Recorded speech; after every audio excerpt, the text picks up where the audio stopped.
10 years experience. Huwag yung skip tong video na to para makuha nyo lahat ng informasyon. 10 years experience. Kompleto ang dokumento, may lisensya, may NC3, may COE at kung ano-ano pa. Hindi sukatan ang experience o abilidad para makapunta ka ng ibang bansa.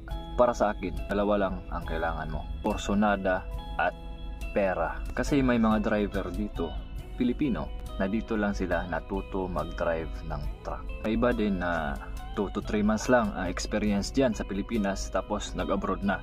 Ang pagiging truck driver, hindi ito pagalingan.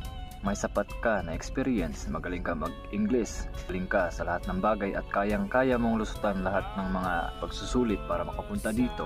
Kung wala kang pera, mahirap yon. Ika nga ng kanta, bawat gawi ay may presyo. So unang-una, kursunada ka. At pangalawa, kailangan mo talaga ng pera. Extra points na lang yung experience at dokumento mo.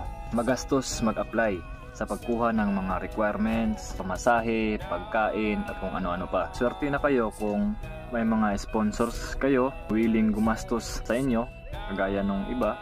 Kaya kung may balak kang mag-abroad or maging isang truck driver sa ibang bansa, habang iniipon mo pa yung experience, mag-ipon ka rin ng pera.